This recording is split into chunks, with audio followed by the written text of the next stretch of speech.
¿Cómo están todas? Lindo de Muy bien. verlas, como dije al principio. Baruch Hashem, que nos volvemos a reunir semana a semana.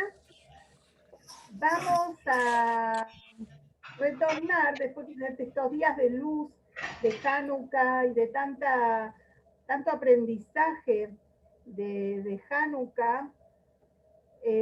Vamos a volver al Pirkei Avot, a las enseñanzas de nuestros sabios, que son realmente inagotables.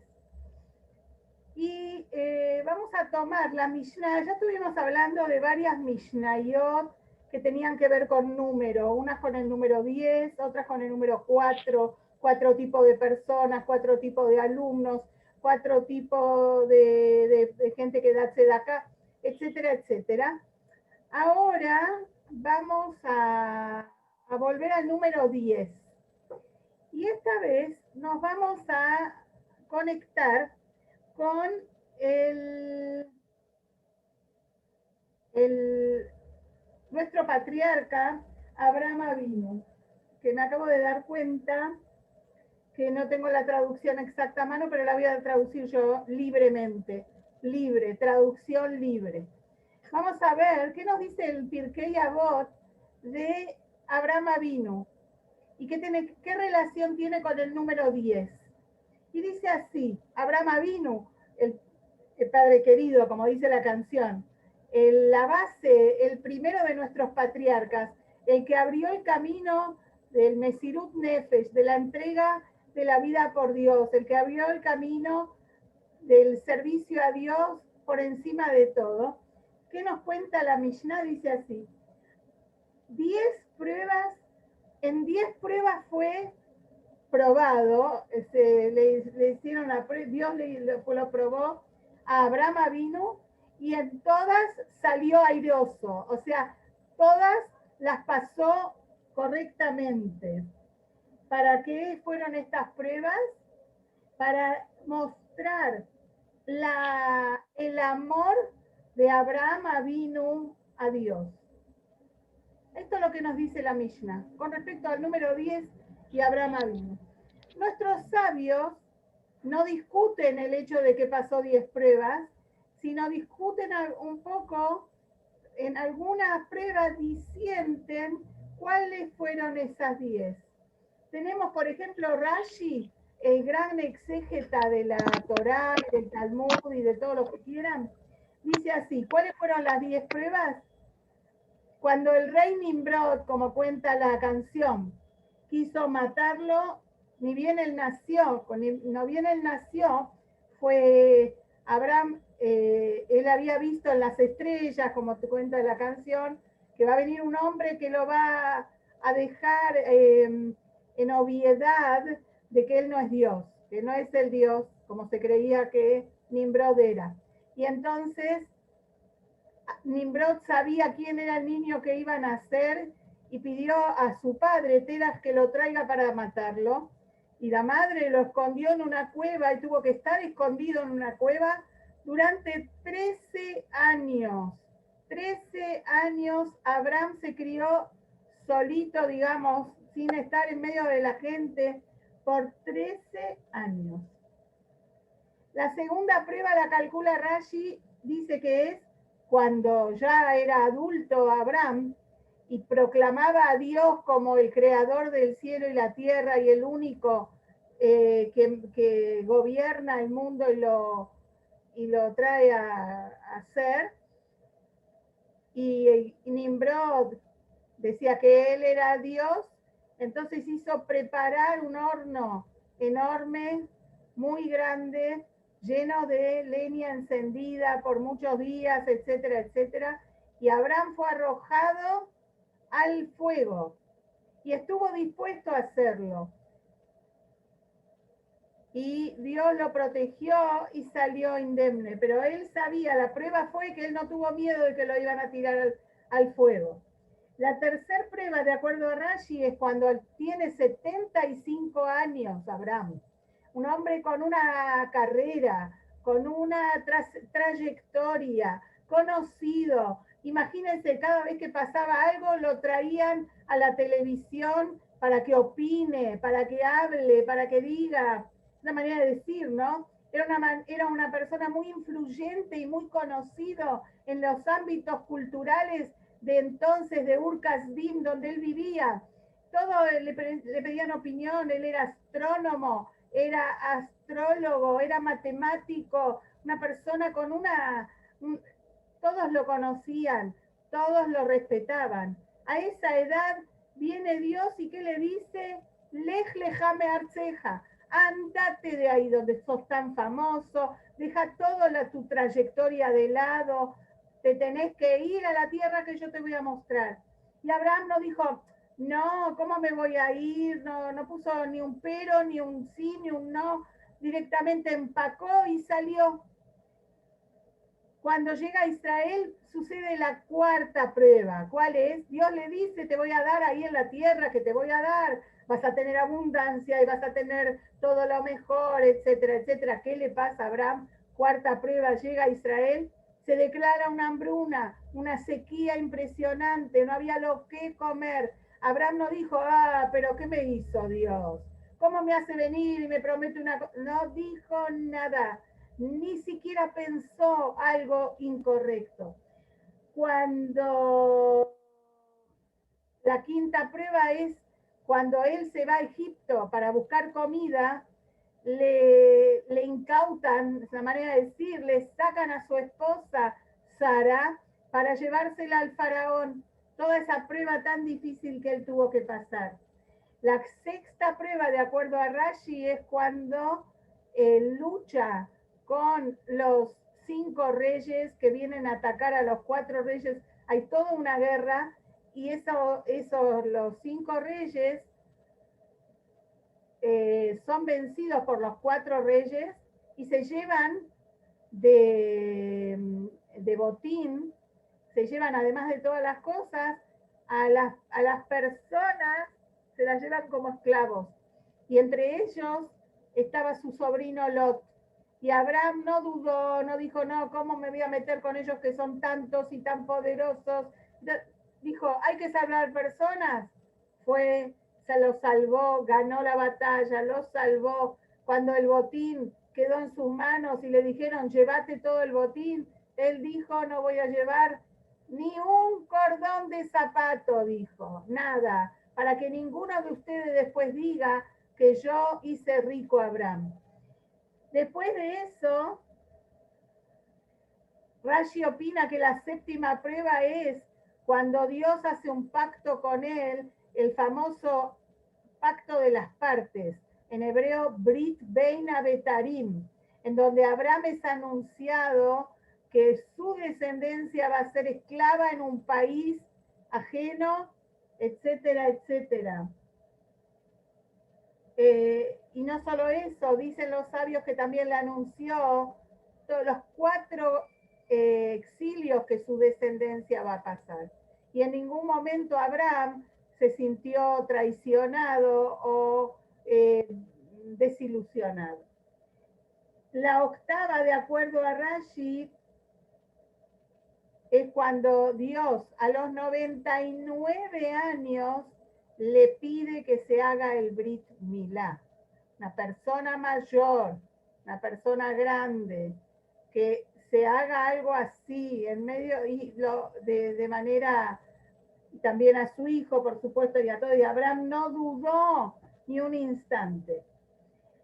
La novena prueba, de acuerdo a Rashi, es cuando Dios le dice que tiene que escuchar a Sara y sacar a su hijo Ismael con la madre, que era Agar, la concubina que le había dado Sara, sacarlos de su casa porque estaba influyendo de manera negativa en su hijo Isaac.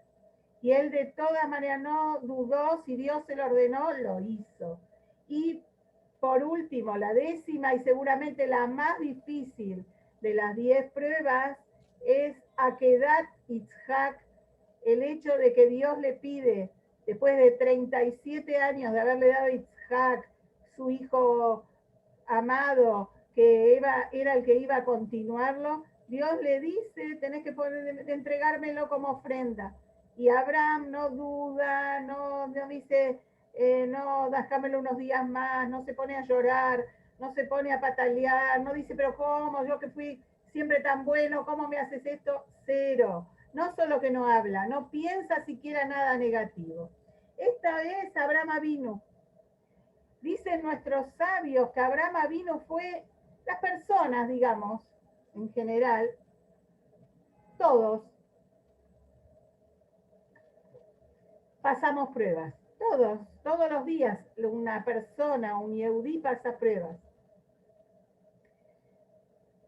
Pero hay gente que puede pasar un tipo de prueba y hay otro tipo de prueba que no la puede pasar. Cada uno tiene sus debilidades, hay a veces que no logra pasar esa prueba. Sin embargo, Abraham pasó todas las pruebas que tenían que ver con diferentes momentos y tipos de situaciones que uno encara en la vida. Todas las situaciones pensadas las pasó Abraham y las pasó correctamente. Y por eso, esto lo opina el Maral de Praga, ¿sí? Y como él logró esto, de pasar estas pruebas así, él se colocó a sí mismo, no porque haya querido, digamos, esta grandeza de él lo colocó en un nivel que está por encima de las reglas naturales. ¿Por qué? Porque Abraham se elevó tanto a través de las pruebas que él pasó, que logró estar en un nivel, cuando uno ve que hay una persona que no es más espíritu que materia, digamos, ¿no? Se hizo como una persona muy, muy especial, muy elevada. ¿Y para qué dice la Mishnah? Para enseñarnos el amor que Abraham tenía por Dios y el amor que Dios tenía por él también. Entonces, estas 10 pruebas que Abraham pasó y que ni siquiera pensó, porque a veces uno pasa la prueba, pero la manera de pasarla de Abraham era íntegra, porque nosotros tenemos pensamiento, palabra y acción. Hay pruebas que las podemos pasar con la acción, que después de todo es lo más importante. Lo importante es la acción, dicen los sabios. No importa si lo hacemos con ganas, sin ganas, si hicimos algo que teníamos que hacer, que es lo correcto. No importa si primero dijimos, hoy pensamos adentro, hoy no tengo ganas, o es injusto que yo tenga que ceder, o no está bien que tenga que soportar esto. Lo piensa, pero de todas maneras pasa bien esa prueba. También puede pasar que la persona diga en palabras, no me merezco esto, o yo soy una persona buena, ¿por qué tiene que...? Y así, lo expresa con palabras. La verdad que no tengo ganas ahora de hacer la mitzvah, de sonreírle a alguien que no se lo merece. O no tengo ganas ahora de ir a participar de una reunión que alguien me invita y la verdad que siempre me hace desaires. Pero yo quiero que se sienta bien. Pero la verdad que no se lo... Uno a veces lo expresa. Pero no importa, finalmente lo hace. En cierta manera pasó la prueba porque lo hizo. Pero Abraham no dejó de pasar, o sea, la prueba la pasó en pensamiento, palabra y acción. En esas 3 vestimentas de la persona, del alma de la persona. No, como se dice en hebreo, lo hirer, ni siquiera pensó, se le cruzó un pensamiento en contra de lo que Dios le pidió o en la situación en la que se encontró. Siempre lo vio de la manera positiva, en pensamiento, palabra y acción. Esa es la grandeza de Abraham Avinu. En todas fue íntegro. Y esto también es para que aquellos que acusaban, trae así el Midrash, que el Satán decía, bueno, Abraham es bueno, esto, porque vos le diste grandeza, le diste riqueza, le diste... Entonces, todas esas pruebas que Dios le fue poniendo es para que quede demostrado a ojos vista la grandeza y el amor, sobre todo, ese amor incondicional que Abraham tenía por Hashem. Fíjense que en la realidad Dios no necesitaba probarlo, porque Dios sabe todo. Y Dios sabía de la grandeza y de esa enorme entrega, monumental entrega de Abraham. Pero al hacerle las pruebas, quedó demostrado al mundo ese amor de Abraham Avinu. Y ese amor de Abraham Avinu, que nosotros, sus descendientes, nosotras somos hijas de Abraham. Ustedes saben que cuando alguien no sabe el nombre del padre de algún judío y le tienen que dar una bendición, se dice el nombre Ben Abraham o Bat Sara o Ben Sara, porque ellos son nuestros padres, Abraham y Sara son nuestros padres. O, por ejemplo, cuando un no judío se convierte al judaísmo, cuando lo llaman a la Torá, cuando le ponen el nombre, es Ben Abraham y Ben Sara. ¿Sí? ¿Por qué? Porque ellos son, nosotros, ¿cómo lo llamamos? Abraham. Abraham Avinu, nuestro papá. Entonces, esto que él tuvo, esa entrega y esa fuerza, con las 10 pruebas que él pasó, también nos entregó a nosotros, sus descendientes, ya lo llevamos en nuestro ADN, esa entrega y ese amor total a Dios. Lo único que tenemos que hacer es despertarlo, ¿no? Tenemos que saber, esto trae, es una sijá, que las pruebas que la persona tiene en la vida en general no son simplemente una prueba para ver si pasa y se saca una buena nota, a manera de decirlo, ¿no? Sino que en realidad las pruebas que uno de todas maneras pide a Dios todos los días que no nos pruebe, porque las pruebas son duras y difíciles.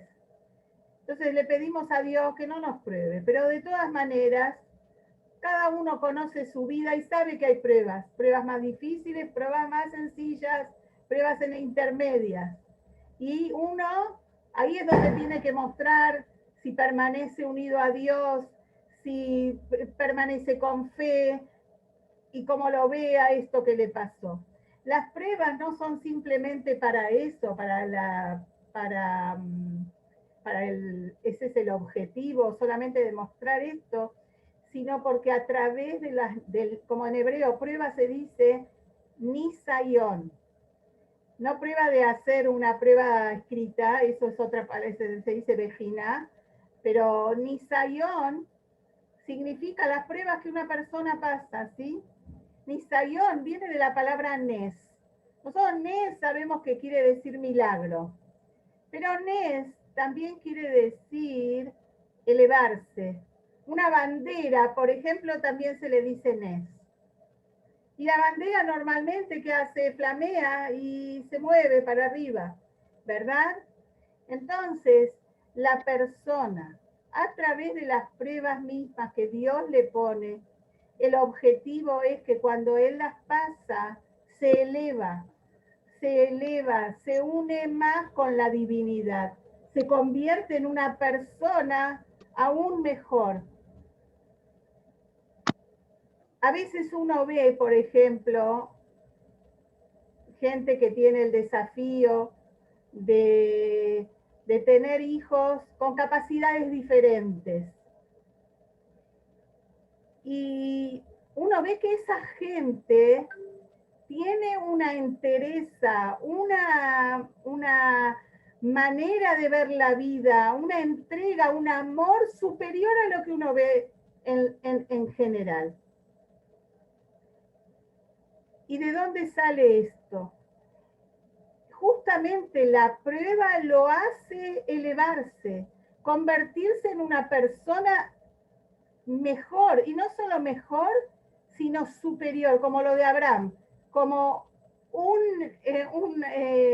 en hebreo se dice un tefaj, un puño, es una medida de la Torá, como un tefaj un poco por encima del piso. Son como más elevados. Eso es lo que hace la prueba eleva, la prueba une, la prueba hace reconocer lo que realmente es importante. Hay algún detalle que trae acá, todo lo que estoy diciendo está traído en diferentes charlas del Rebe. Hay algo muy interesante. Trae Rabbi Jonathan que cómo se hacía, por lo menos en la época antigua, con el lino, con el pistán. Pistán es una fibra, ¿verdad?, que se usa natural, que sale de una planta. Entonces dice, aquel que cosecha el pistán, el lino, cuando el lino es débil, salió malo, o sea, muy débil, el dueño del campo, quien lo trabaja, lo golpea poco. ¿Por qué? Porque si lo va a golpear mucho, se va directamente a arruinar del todo. En cambio, cuando la cosecha del lino es buena, cuando el lino es de la mejor calidad, cuando la planta es la mejor, ahí la golpea mucho, mucho, mucho. ¿Por qué? Porque ahí las propiedades del lino se hacen mucho más visibles y obvias, y es de mejor calidad. En cierta manera, Dios, a veces uno ve gente mala y dice, ¿por qué? O gente que no es tan buena, vamos a decir. Y ve que la pasa bien. No. Primero que porque no podemos juzgar, no sabemos. Pero además, ¿por qué? Porque no tendrían resistencia a las pruebas. Si Dios le mandaría pruebas, se desmoronarían, no serían ni lo que son. ¿A quién Dios prueba? A aquellas personas íntegras, les golpea como el que hace el lino, que golpea las ramas. ¿Por qué? Porque sabe que con eso se elevan. Es aún más, es verdad, Gaby, es como dice Gaby, en el Teilim dice que Hashem pone a prueba a los justos. ¿Por qué? Porque sabe que hay con qué. Hay con qué. Y con eso sale a brillar algo aún más elevado. Entonces, por eso es que vemos que Abraham tuvo que pasar, una persona tan íntegra, tuvo que pasar tantas pruebas, ¿no? Y difíciles. Eh, Abraham fue el único judío, llamémoslo así. Él no era judío, él era hebreo. No, o sea, el término judío nace más tarde. Son los descendientes de Yehudá, pónganle. Pero en el concepto, Abraham fue el primer judío que tuvo Mesirut Nefesh, que entregó su vida para difundir el nombre de Dios en la tierra. Él lo hizo de una manera entregada, absoluta, sin pedir nada a cambio. Y más aún, lleno de sencillez.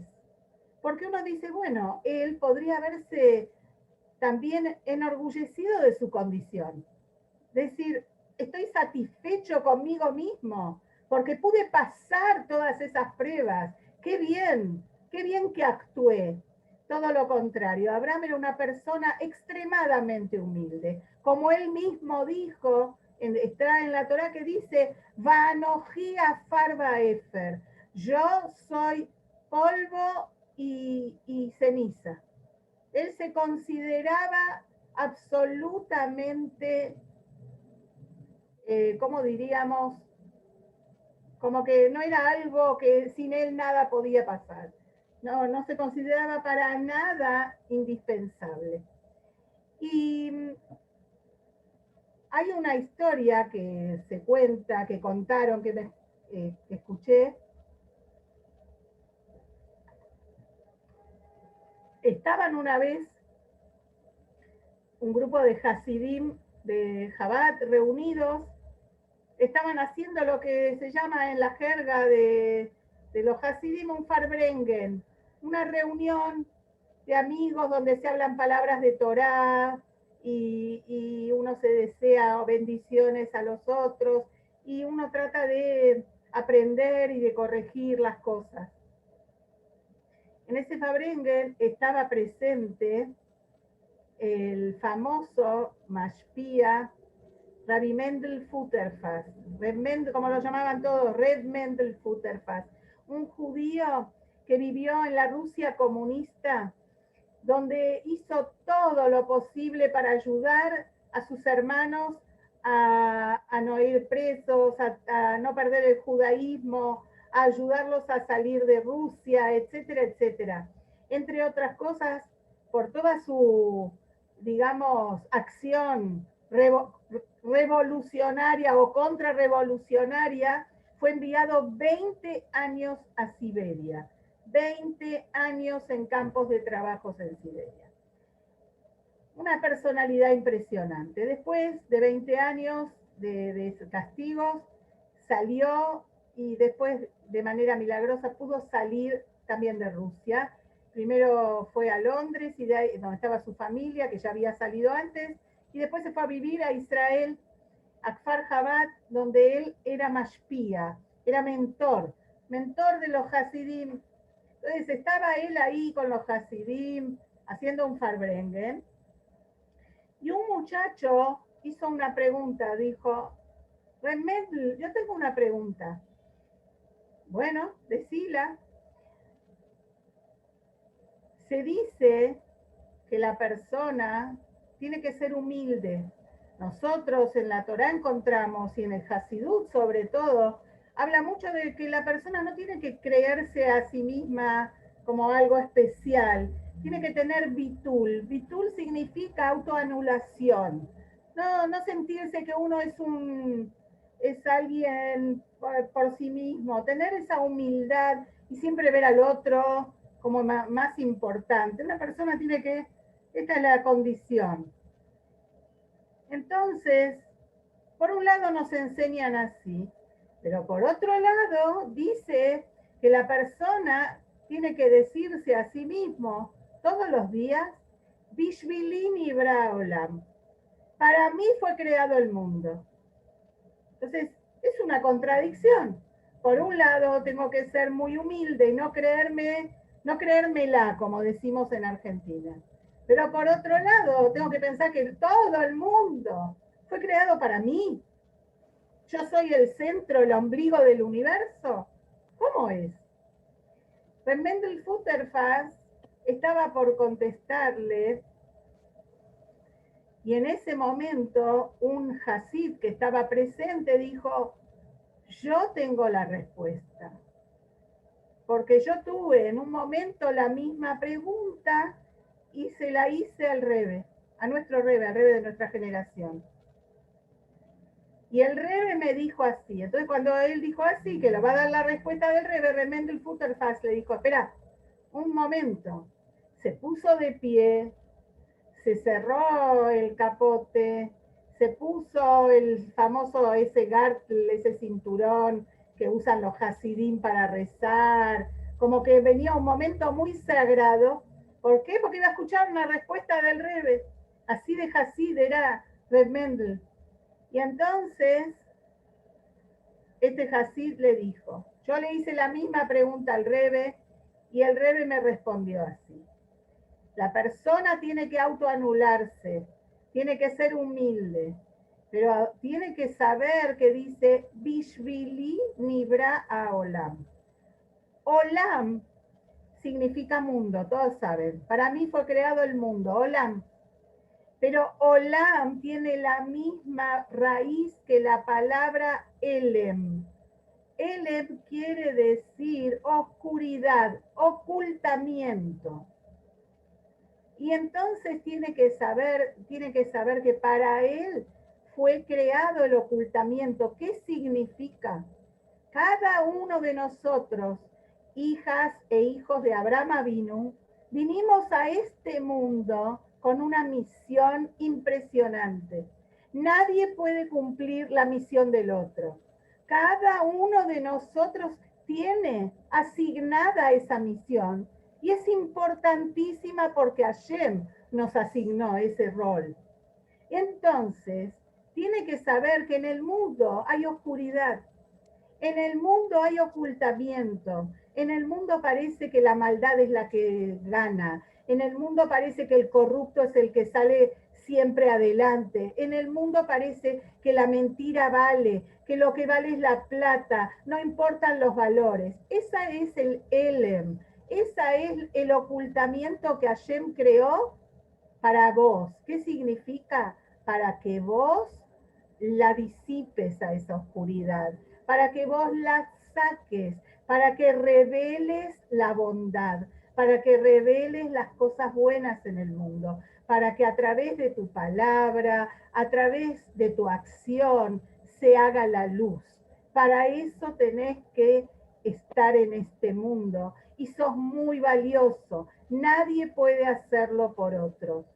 Todos tenemos un rol muy importante, no para que nos sintamos orgullosos, no, no, no. La persona tiene que ser humilde, pero tiene que saber que no debe claudicar, que no debe darse por vencido. Y no importa la edad que tenga, o si vive con gente, o si vive solo, si tiene muchos o pocos ahorros, tiene una misión importante, que es la que vale, y hay que hacerla.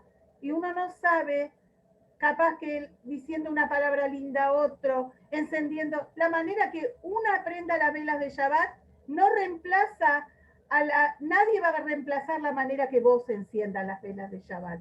No va a reemplazar la tefilá tuya a otra. No hay una tefilá mejor que la otra. No hay una acción mejor que la otra. Dios es el que mide todo. Él tiene el mitzvah, el mitzvah-metro, digamos. Él sabe, el único que sabe. Y nosotros tenemos que pensar, para nosotros fue creado el mundo. El mundo fue creado para que lo iluminemos. Lo iluminemos a través de la bondad, de las acciones de bien, de las mitzvot y del estudio de la Torah. Así que no hay que quedarse quieto, hay que trabajar. Esa es y no, de esto no hay jubilación, no hay edades, no hay condiciones. Todos, absolutamente todos, valen y todos, absolutamente todos, tenemos que hacerlo. Para terminar, quiero un punto de la parshá de la semana que es tan fuerte que me parece que vale la pena, aunque no estamos estudiando la parashá, de nombrarlo. En la lectura de esta semana, que es Parshat Vaigash, quizás aparece uno de los párrafos más emotivos, no sé, por lo menos a mí me pasa cada vez que estoy presente cuando leen la Torá o lo leo, me emociono como si fuera, no sé, qué está pasando en ese momento. ¿Por qué? Porque uno realmente, esto nos llega al corazón de todos los judíos. En esta para allá, Yosef se encuentra cara a cara con sus hermanos. Los hermanos todavía no saben que él es Yosef. Él sí ya sabe y les hizo varias pruebas. Quería además que lo trajeran a Binyamin. Ya Binyamin, su hermano de madre y padre, está con él. Y hace todo un truco para que ellos se pongan mal. Les hace ocultar una copa de plata que él decía que con eso él adivinaba, la esconde en la mochila de Binyamin y bueno, hacen toda una pantomima para que la encuentren ahí y ellos quedan como comprometidos frente a Yosef, que lo tienen que dejar a Binyamin. Y ahí su hermano Yehudá, como empieza la parshá de esta semana, Vaigash Yehudá. Se acercó Yehudá dijo, basta, esto no da para más. Me la juego totalmente. O por las buenas o por las malas, no vamos a permitir que se quedes con Binyamin. Hay tantas cosas tan fuertes que pasan ahí. Imagínense que cuando ellos llegan frente a Yosef, ellos creen que Yosef no habla hebreo, porque Yosef siempre con ellos habla a través de un traductor. Y entonces ellos se dicen, esto nos pasa por lo que le hicimos a Yosef. Ya hacía 22 años que lo habían vendido a Yosef. Y ellos no se resignaron de lo que habían hecho mal. Es más, dice Rashi que en realidad cuando ellos vinieron a Egipto, dijeron que venían a buscarlo y liberarlo, cueste lo que cueste, aunque tuvieran que dar la vida por ello. Vemos la grandeza de los hermanos. Recuerdan algo terrible, es verdad, que hicieron hace 22 años, pero evidentemente que nada malo más hicieron en todo ese tiempo, porque enseguida dicen, todo esto nos pasa por lo que le hicimos a Yosef, y Yosef no puede soportar lo que escucha y se va, se esconde, llora, sale de vuelta. Pero cuando Yehudá se le acerca y le dice, esto no da para más, nos vamos a jugar la vida por Binyamin. En ese momento Yosef da la orden a todos los guardias egipcios que están presentes a que se retiren de la habitación, y cuando queda a solas con sus hermanos les dice, Ani Yosef, yo soy Yosef. Les empieza a hablar en hebreo y les dice, yo soy Yosef, no se preocupen, soy el virrey de Egipto y estoy acá para ayudarlos, etcétera, etcétera. Y llora con ellos y ellos lloran con él, pero esa parte que es tan emotiva. Pero los hermanos, cuando él se revela, entran en shock y empiezan a retroceder porque Yosef se va a vengar de ellos, porque se lo merecen. Porque no es que era una travesura nada más. Fue terrible lo que le pasó a Yosef. Yosef vivió una vida con muy dura. Imagínense, a los 17 años lo venden como esclavo, que no es un chiste eso. De ser el hijo prodigio, el gran estudioso que estaba al lado del padre y todos los algodones que lo rodeaban, es vendido en Egipto como esclavo. Es llevado lo compra el ministro, el Zara Tabajim, el ministro del agropecuario del faraón, lo lleva y lo pone ahí. Y está haciendo todo correctamente, y por una denuncia falsa de la esposa de este ministro se tiene que comer 12 años en la cárcel, 10 años en la cárcel. Había una serie que yo veía con mi papá cuando era muy chica, pero que era en blanco y negro. Bueno, no sé, en esa época todo era en blanco y negro. Capaz que la serie no era así. Pero se llamaba El Fugitivo. Me acuerdo que siempre escuchábamos lo que decía al principio, decía, por un crimen que no cometió. ¿No? Miren las cosas que uno de chico no se olvida nunca. Por eso hay que estudiar Torah y enseñarle a los chicos de chiquitos cosas buenas, porque no se van a ir nunca de la cabeza. Entonces, él estuvo ahí por un crimen que no cometió, y no solo que estuvo en la cárcel. Era tan bueno él en la cárcel, que lo pusieron aunque era preso, él atendía a los demás presos, les hacía psicólogo, les hacía de confesor, todo buena onda, todo buena onda.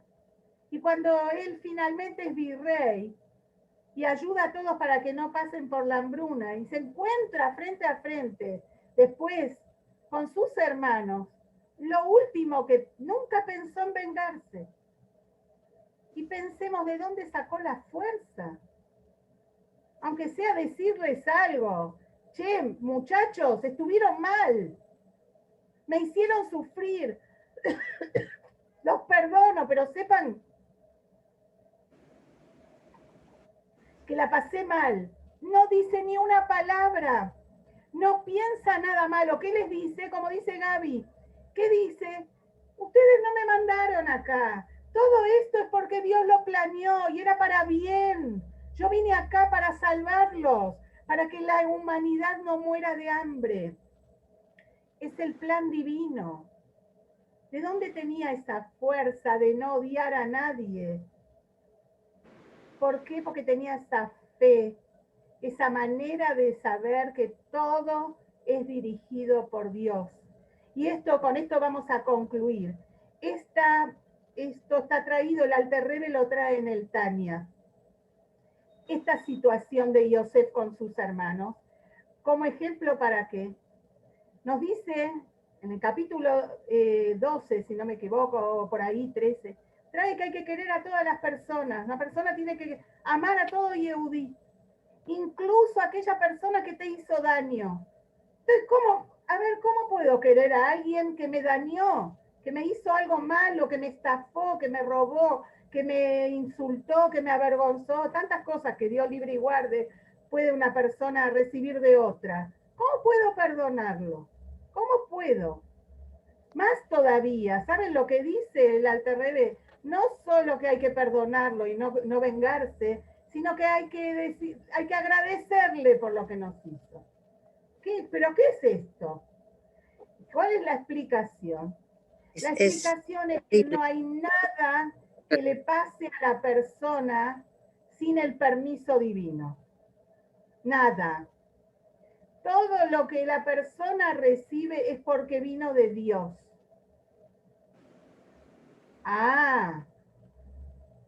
Si esa persona te quería hacer daño y no te tenía que llegar ese daño, no iba a pasar. Dios no se lo iba a permitir.